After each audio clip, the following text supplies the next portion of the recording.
Welcome to the Voice of Bold Business Radio, the show about ways to stay competitive in a changing market, break through business plateaus, and respond to the changing expectations of today's customers. Your host, Jess Dewell, is a rapid growth entrepreneur, consultant, and business advocate with a 20-year track record of business excellence. She candidly discusses how to achieve your growth strategy and realize your company's unfulfilled potential. Now, here's Jess.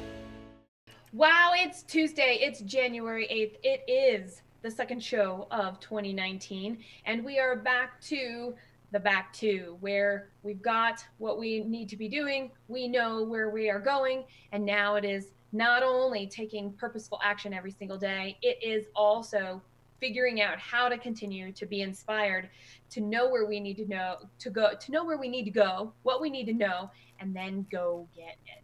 You're in the right place for conversations about current needs that we as business leaders face regarding technology, customer expectations, and quickly changing markets. This program is about what it means to reach our short-term goals and increase confidence in long-term positioning. Program 195 is titled Pursuit of Inspiration Through Lifelong Learning. How do we use the experiences that we have, both the ones we seek out and the ones that are unexpected along the way, to build our capacity to lead? Today, we're talking with Joe Pepper, a financial educational mentor. And I'm going to just start that again. We're talking with Joe Pepper. He is a financial educational mentor. No, you're not. I'm missing a word there, but that's okay. We're going to try a third time, Joe, and this is what happens on live stream. You never know what's going to go, and apparently third time is the charm this morning. Joe Pepper is a financial educator and mentor, as well as being third-generation native to Colorado. He was raised on the poor side of the tracks. He began studying people at an early age, 15 years old, looking for life happiness and self-improvement, and he began reading book after book after book to learn. He built 3 businesses from the ground up. The last one became the 5th largest in Colorado in the construction and manufacturing field. I tell you what, we have oodles of inspiration to talk about today. And today, Joe is continuing an endeavor that began 18 years ago. He provides financial education in 7 states and is continuing to expand to more states.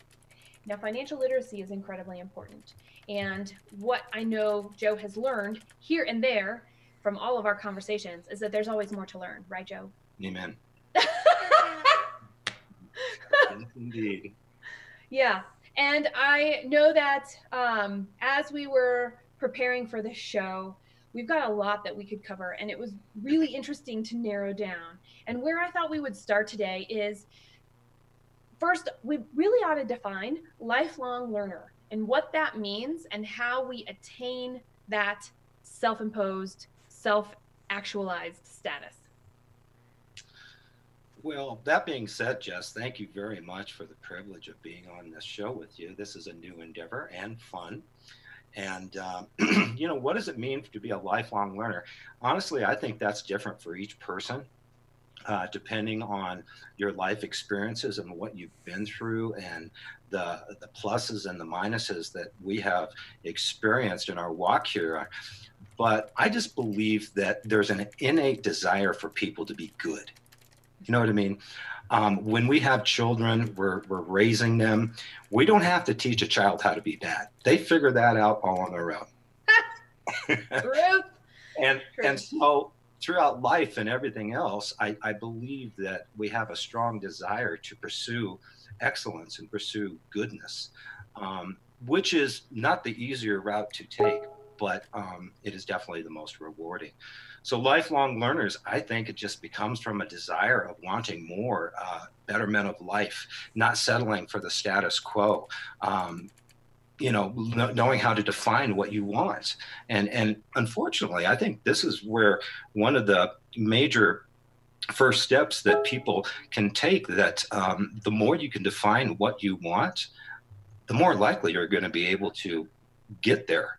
But you've got to know the goalpost. You've got to know what the end game looks like. And most people can't explain what they want in 30 seconds or less. And I think that's really where it all begins.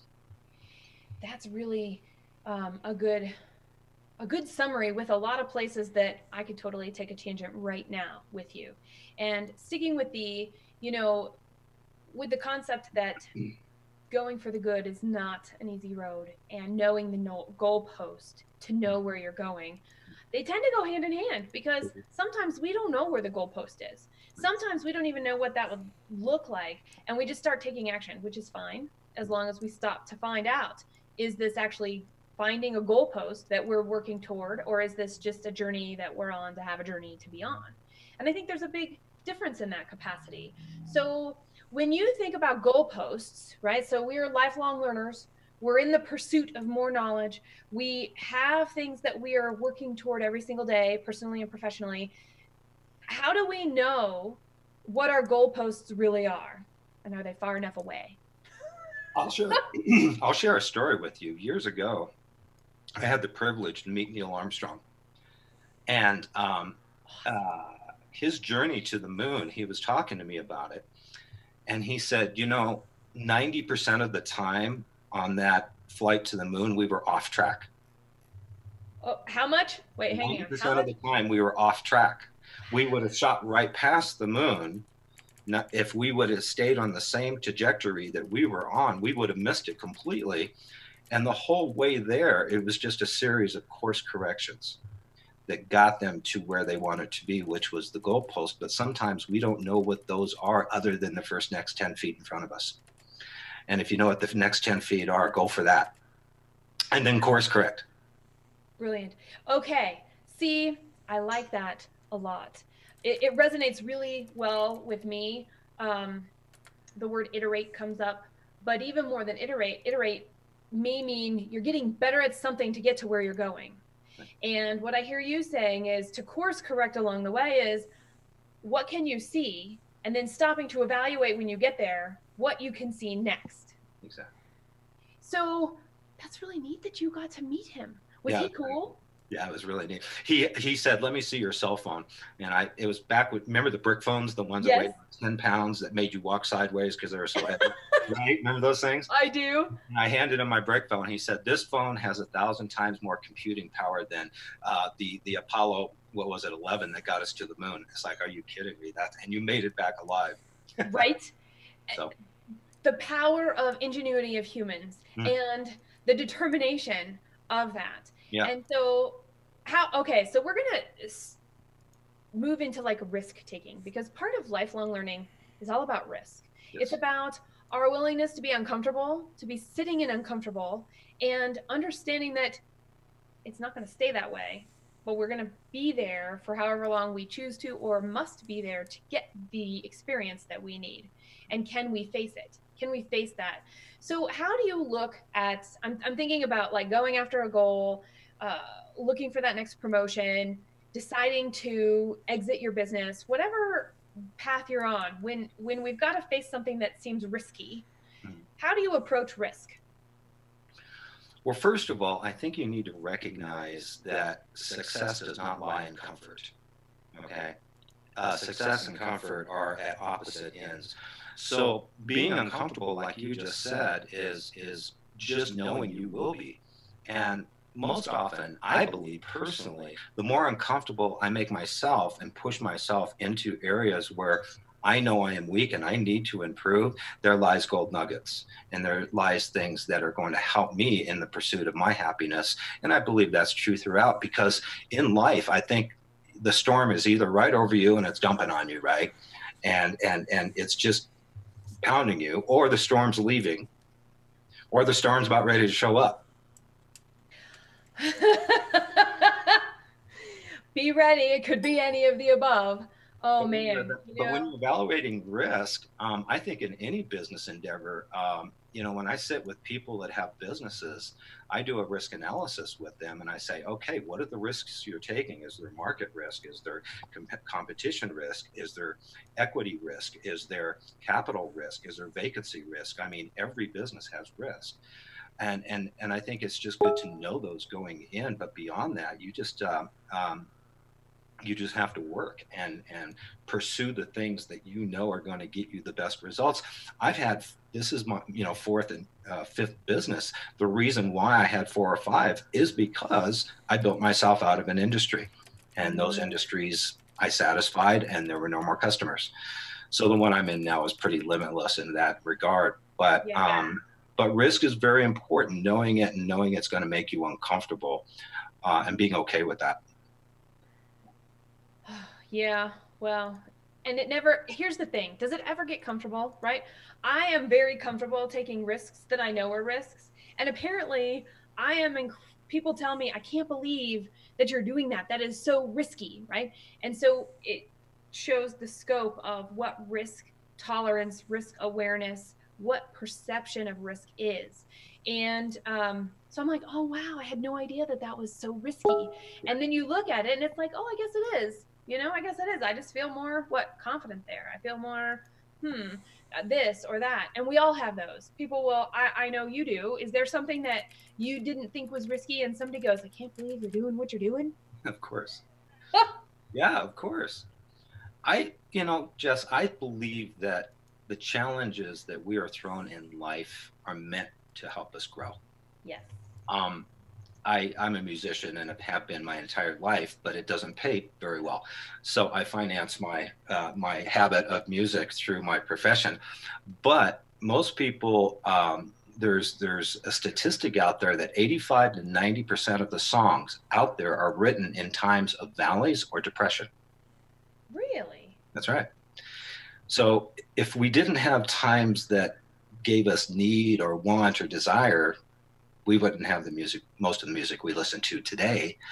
And those are times when you can learn and be creative. It's like, I look at the Great Depression. One of my favorite books is Think and Grow Rich. I just think it's a phenomenal book, unbelievable book. Principles or universal principles are in there. But when you look at the Great Depression, most of those that came out of that were so uber successful were forced into that situation because of need. And they were forced to be creative. And look what happened. Multi-million-dollar stories that are in our history books of people, men and women, that did amazing, incredible things. Yeah, yeah. And you have roots, here in the U.S. in that time. I have roots here in the U.S. in that time. A lot of our listeners will have roots in the U.S. here in that time. And if it wasn't in the U.S., there is a time in the country that you're listening from that also we have those roots from. And there are things that were passed down unconsciously from our parents, what they are fearful of or unsure of or closed-minded about. We get that automatically. And it's up to us and our self-awareness to go, does that work for me? And am I okay with these? Which, by the way, are also the positive things. How we live our life. What does it look like to have contribution? The way that we love, the connections and the relationships that we have. So I want to make sure we put the positive in that as well. Absolutely. And we have to evaluate, is that what we want in our relationships, in our life, and take it or leave it. And I think that's true in our businesses too, to a sense. And I want to come back to that if we get back to that. But sticking with this, what we learn in self-awareness. I know that we were talking about risk. We were talking about confidence and what seems risky. And so what was modeled to us is what we know. And when we're willing to look at it and change, awesome. Well, one of the things that we have to look at and change is be really aware of our reaction to money of any kind, taking out a loan for our business, quitting our job to go start that new business that we wanted, leaving a company that we're passionate about because there's a growth opportunity that we're also passionate about. And all of those things that touch our financial side, whether it be somebody else's money that we're responsible for, our money in a business, or our money in our personal lives to make all this other stuff happen. Right. So what is your experience around that? What we get passed down in our awareness around literacy of money? It's a great question. For me personally, I don't know about everyone that's listening to this, but God bless my folks. I was not born into a family. My parents did not know a lot about money. Consequently, they weren't able to teach me. Most of the conversations when I grew up at our kitchen table around money was what we couldn't do. We were raised on the poor side of the tracks, and that was fine. I started working at a very young age. But if you weren't blessed with parents that taught you about money, are they teaching financial literacy in high school? No. College? No. But it controls every area of our life. And sadly, there's only 6 states in the United States that require a financial education, K through 12. And the one I live in, Colorado, is not one of them.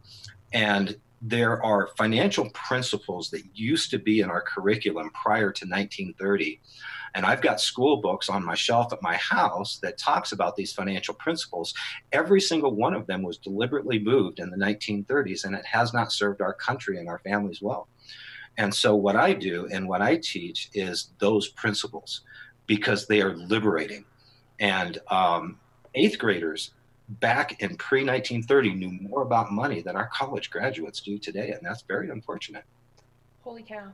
Give us an example. I mean, is this just because we are in a world of paperless money, right? We're all carrying around plastic. That's what a lot of kids are learning how to spend money on, and they may or may not actually be reconciling and adding and subtracting and being there's no conscious distinction, I think, between the plastic and the actual money that's in the bank or some of those other things. Is that one of them, or would you say it would be something different?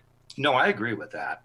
But it's the influence and the power of money and the respect of money. Okay, because a lot of people do not respect it, because as you go up and you put in the card, the funny story of when the child says, "What do you mean, Mom? We can't get that. You still have checks available in your checkbook." Right. Right. They think it's just an endless supply. But Albert Einstein said compound interest is one of the most powerful forces in the universe. I mean, he's a pretty smart dude. And one of the best ways, he said, to explain the power of compound interest is through what's called the rule of 72. And this is one of those concepts that used to be in our school books that was stripped and removed. And, later in the show, I know you're going to mention my website, but there's a video on that, the rule of 72. It used to be in our school books. It's powerful. I've had a conversation with one of the chancellors here at the major universities here in Colorado. And she said, my students cannot focus on their academics because they are so riddled in debt in college. They're so stressed. They don't know what to do with their debt load. That's a problem. And so the respect of money, the concept of money, the power of compound interest, loss in taxes, all of those things go into the mentality of money. And you said something a little bit ago that's absolutely accurate, Jess, is we adopt so much from our parents, right? Our thinking about money, and really the mentality around money is not always pristine in how we look at it. Money's evil, money's hard to keep. Whatever our thoughts are and whatever our inner voices are about money typically sets a stage on how we are going to be successful with it. I tell you. And with any skill. And so when we think about the pursuit of inspiration through lifelong learning, here we have, you were talking about college students that can't even focus on their studies because of their debt. Well, that is an experience that is going to shape the rest of their lives. How they look at acquiring a position, are they going to make their own? Are they going to go down a path that you and I were modeled, which is, I think, still changing, but is still out there, where you graduate, you have this path, you do this step, and then you do this step, and then you do this step. And even though our world is changing immensely, there's safety in there, and it comes back to that risk. And so it makes me wonder, I'm even thinking about, now I'm thinking about business professionals, because we've set the stage with everything that happens behind the scenes, and we might be early in our career facing that debt. We might be farther along in our career path, mid-career, late career, and we still have to face things like debt personally. And it changes the way we look at what our options are externally and what we are willing to jump forward to and what we are willing to continue to go forward to and learn. And so when you are working with people and they are, and they've got a heavy load, whatever that heavy load is, how do you help them shift that perspective so that even though the heavy load is there, they can be inspired to take a step to get to a new mindset? I believe you need to take measurements of progress and keep score of where you are and where you're starting and where you're going, which is why when I'm working with people, my ultimate goal is to have a lifelong coaching relationship with them, where we are doing semi-annual or annual calculations of the progress being made. Those problems were not created overnight. They're not going to be solved overnight. Lottery winners are a pipe dream, right? And it's just most of them can't hold on to the money. That's because of their mentality around money. So you need to change your thinking and your concept about money first, because until you handle well what you have, it's not likely you're going to get more. And that is a process of looking at it, respecting it, and having some coaching. Most of the time in a family, there's usually the chemistry of a spender and a saver, right? I had one of each. Most of the time. Sometimes. And then I also had a kind of a hybrid, save to spend. Save. Oh, there you go. Save to spend. Okay. Right. Well, that's good. It's better than going credit, right? And then sometimes you have a relationship where there's two spenders, and that's a lot of fireworks oftentimes. There's other times you have two savers that don't know how to have fun. Right. In every one of those situations, somebody who could be an external coach can be very advantageous to help them guide through those waters. Yeah. Even people in the financial services industry as a whole each have a mentor. There's a reason for that, because we are emotional about our money. We treat it emotionally, and we have so much wrapped around that. It is very powerful to have an outside person look at that and say, have you considered? And look at this as an option. And here's a direction that you could go. My grandmother, when she was very old, came and lived with me, and she had never made over $20,000 a year in her entire life. But just one day, her bank statement was sitting on the kitchen table, and I was in awe about how much money she had saved. And I asked her, I said, Grandma, how'd you do that? She says, well, it was kind of cute. She said, I lived more simply, so later I could simply live. Wow. That's very thoughtful. Very powerful. Do we really need all the things we have? No. I was at, I have a farm, and I was taking a dump run out to the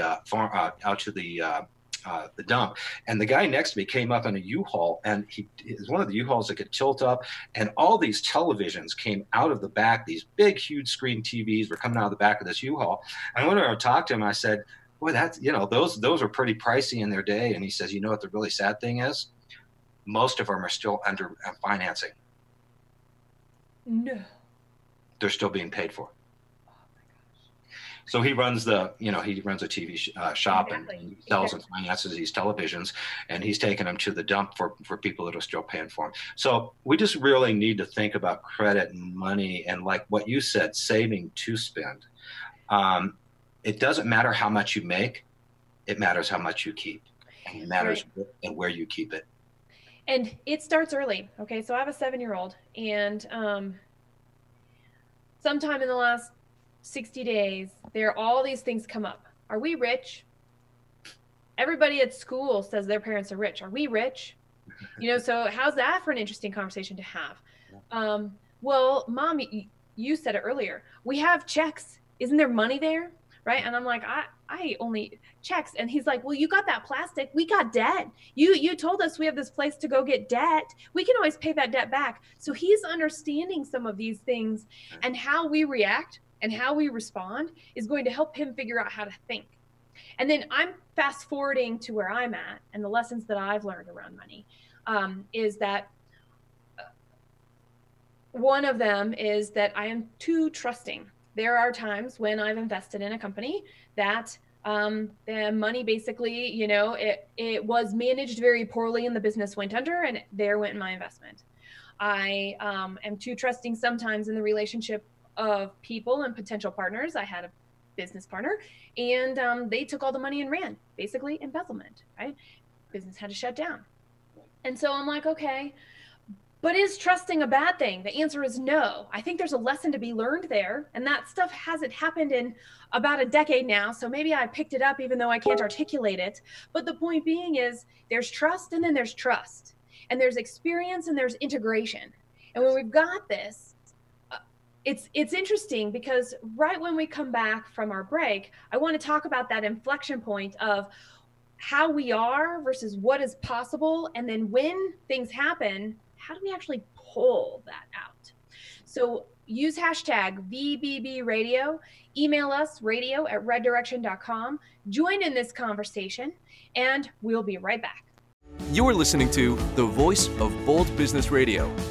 In every program, we share stories, tips, and concepts that benefit short-term goals and increase confidence in long-term positioning. For additional perspectives on your growth strategy, Jess Dewell is your business advisor and consultant. Go to voiceofboldbusiness.com and click the Find Out More button to get started. Now, back to Jess. This is program 195, Pursuit of Inspiration Through Lifelong Learning. And our special guest today is Joe Pepper, financial educator and mentor. See, I don't know what it is. You must not be that in my brain because, Joe, I can't say financial educator and mentor. That first thing, it's tripped me up twice now today. Who knows? I'm going to just go with it and be like, you're this cool dude who has all of this experience, and we get to learn from it on so many levels with this focus on financial literacy today, as well as how you and I and our audience learns from our experiences. So going back to that, what do you think about that? That inflection of these stories that we have, these experiences that we get, and what we actually do with them. There's that inflection point of, can we leverage it and make a difference, or do we let it pass by and miss an opportunity? Well, I think that has to be obviously analyzed. There was my first 3 businesses. I had no mentor. I had no one to bounce ideas off of. I believe you should always have somebody who's more successful than you that you're following. Okay.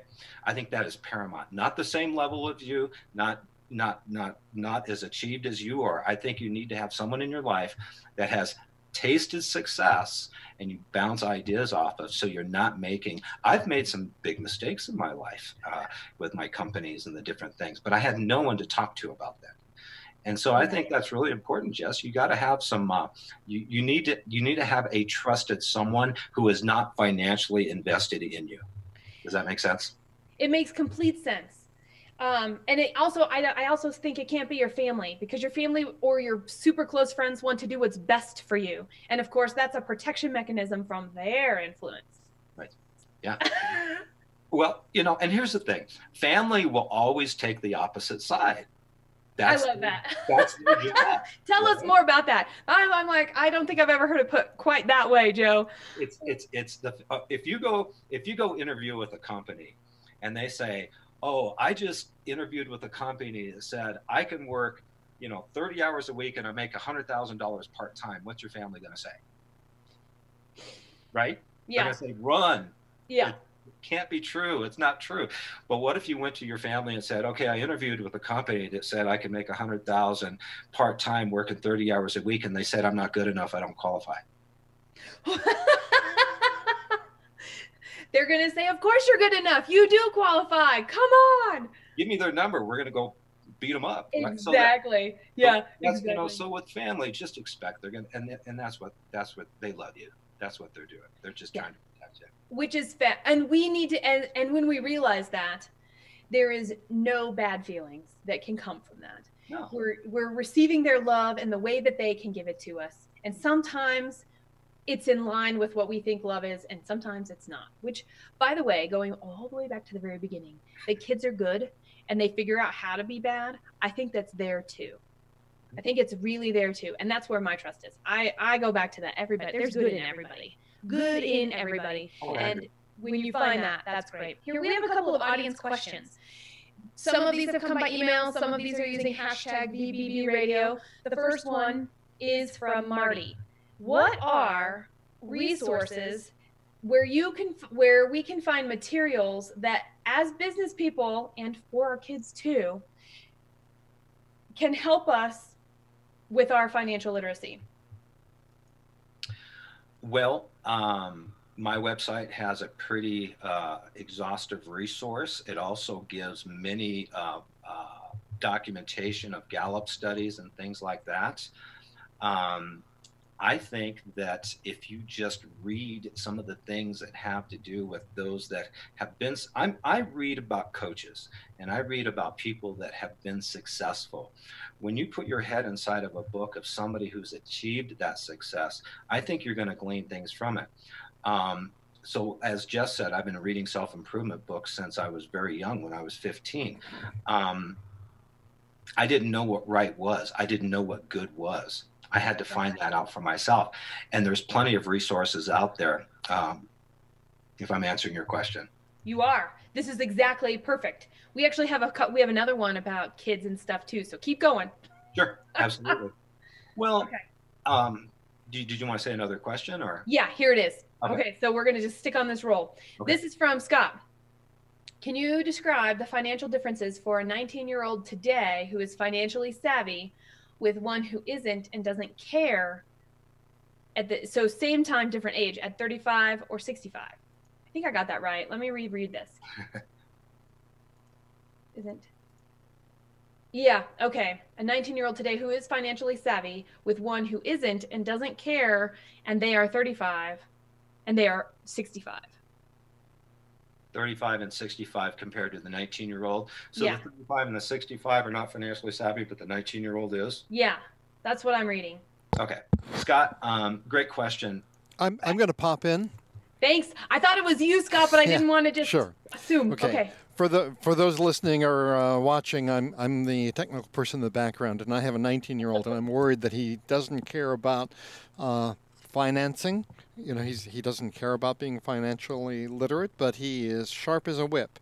So I'm wondering, what's the difference between someone who's 19-year-old today who really cares about being financially savvy and works on it and goes down that path? Okay, 19-year-old today who's that, with a 19-year-old today who doesn't necessarily care that much about it and just wants to live life.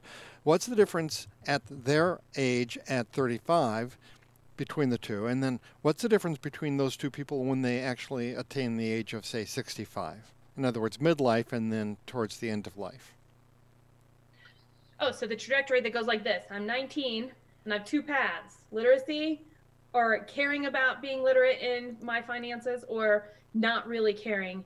And what do those look like at 35? Sure. Two different people. Two different paths, two different people. Both start off at age 19. One is financially literate or cares about it and follows that path, and another doesn't. So, got it. So, Scott, great question, by the way. We all are surrounded by people that are examples of that very question. I believe personally, exposure and defining moments in lives can make a difference. For my kids, let me share with you what I did. As you know, and as parents know, kids are parent deaf, right? They're not listening to the parents as much as society and whatever is out there. The influence is incredible. So what I did with my kids, I put them in front of my mentors that I chose. If they said it, it was an epiphany. If I said it, it fell on deaf ears. And they came back and said, "Oh my God, Dad, did you hear what he said? Did you hear what she said?" I think exposure is huge, but I also think it's good to see the outcomes of both paths. There is a true study out there that says today people are more afraid of running out of money than dying by 61%. I have played the piano at nursing homes, and I've listened to stories of people at the end of life. Their desires did not have to do with possessions. The regrets didn't have to do with possessions. It had to do with the risk they took and the people they spent time with. Those were the two biggest things you hear. Go ask them. They will tell you it's the people I could have spent more time with and the greater risk I should have taken instead of just being comfortable. Yeah. Thank you. Wow. Okay. Well, and that leads right into where I wanted to go next, which is all about coming back to that concept of mindset. Thank you, Scott. I'm really glad that you clarified, because that didn't come through in the question. I love it. we're thinking, because now we're talking mindset. We're talking mindset of this look back and this regret, and we want to be where we're at right now and look forward and live and reduce regret, minimize that, maybe even get to the point where from this moment to the rest of our life, we don't have any more regret, for those of us that have some regret in our past. So what are some mindset related things do you think really come into play here around, and I'm going to call it the lifelong learning mindset, right? What are the things that are key to lifelong learning that help us when we really embrace it, be right here and move forward with no regret? I think life experiences and the things that we have gone through that are the negatives, that are the painful things are tuition. It's like the tuition we pay to be able to make better decisions. Mm-hmm. But it all comes in the self-evaluation of what did I do wrong? What can I do better? And what is my role model? And where am I getting my information to become a better me, a better decision maker, a better responsible person with the money God has given me, and how I can benefit myself and others with it. You know, if you believe in the good book, there's a parable, and the one that was condemned was the one that put his money and buried it, and the one that was praised the most was the one that got the greatest return. You know, and so I think there's incredible lessons there. I believe we are stewards of what God has given us, and the more we are responsible with that stewardship, the more we're going to receive. Ooh, I'm telling you.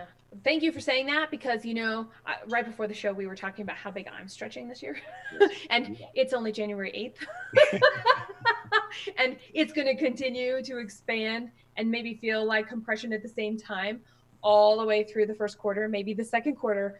And I'm like, okay, am I really ready for this? And the answer is yes. And what I noticed when I say yes is that I can get caught up in some of the details. So being able to take a step back and go, what are the things to keep this a yes? And what are the things that can keep this fun? And what are the things that can keep the momentum going, regardless of how scared I might be at any moment, right? So here I'm thinking about all of these things, and that's to read. I'm an avid reader. I'm reading a book right now called Ego is the Enemy. I'm reading a book right now called, it's actually about pedagogy.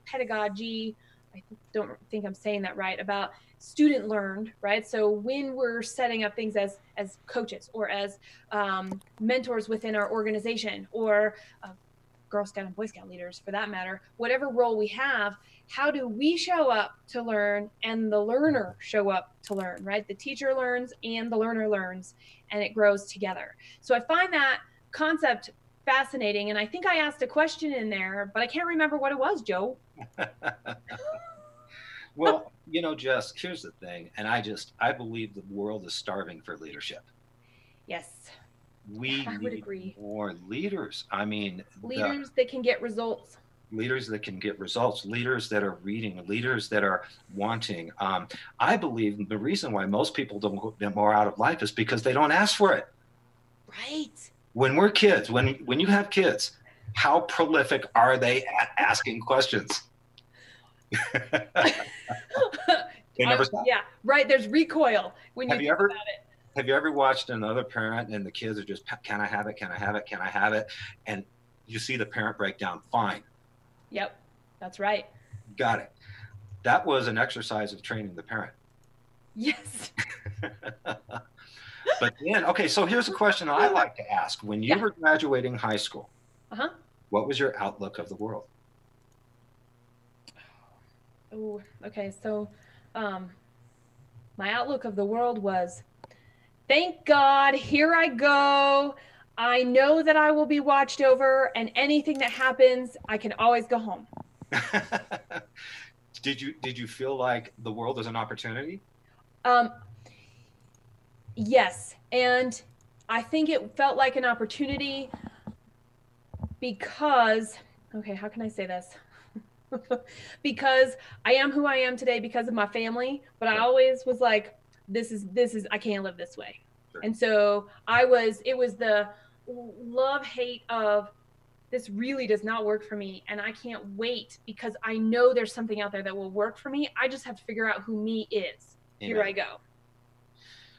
we look at the world when we're graduating high school most of the time as somewhere we want to go. Yeah. We believe we're, for the most of it, invincible. We can overcome. Rules don't matter. We can beat the system, right? Oh, I don't know if I ever thought I could beat the system, but I sure did think I could exist and succeed in spite of it. Well, let's fast forward. Let's fast forward another 10, 20, 30 years. Yeah. Where's our mentality of the world? The same. For me, it's the same. For you, it's the same, and that's because you've taken a leadership role, and their people are drawn to this. And there's so many wonderful, awesome people out there that really should be mentoring more people because they have done incredible things, and people desire to follow somebody, to be a part of something. You know, you've got a following on your radio, on this show, and what are you doing? Why? Because you're delivering value. You're bringing value into people's lives, right?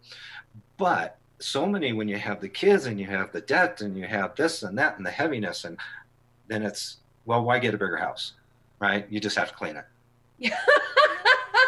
Oh, I thought that this morning as I was getting ready and leaving. But, you know, isn't that interesting? Because we think we need more. We think we need that more space, and then we don't. And even that chaos. Okay, so we're going to go back. All that stuff you were saying is chaos. And it's so beautiful. And just like when you see a lightning storm or any kind of weather, or what is it, that Fibonacci sequence, right?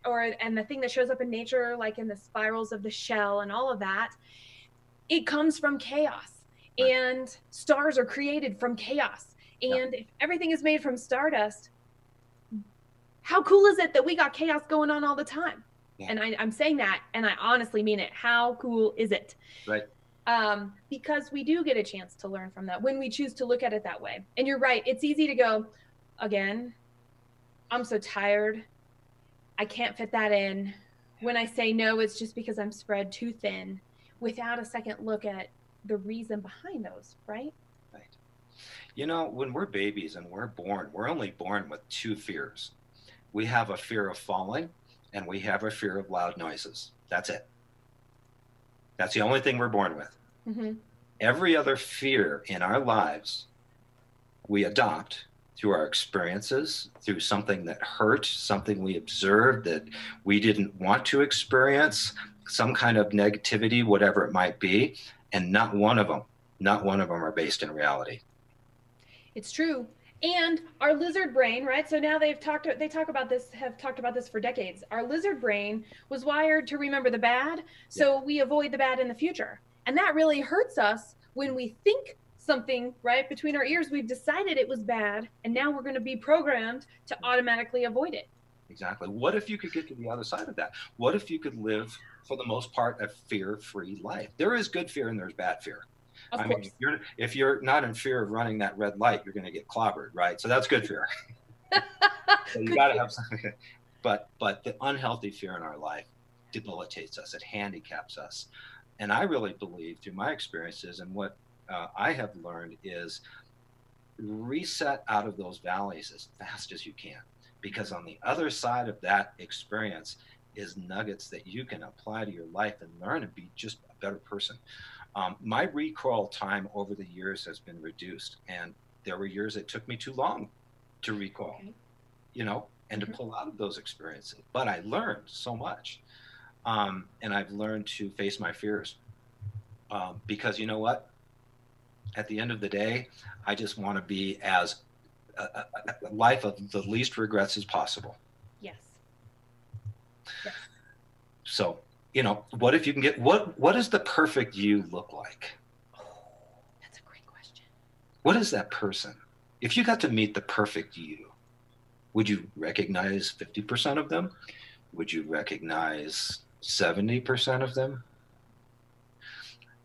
It's a really fun. Rhetorical. I want to totally leave. And I want this for the audience, because here I am thinking, I'm like, ooh.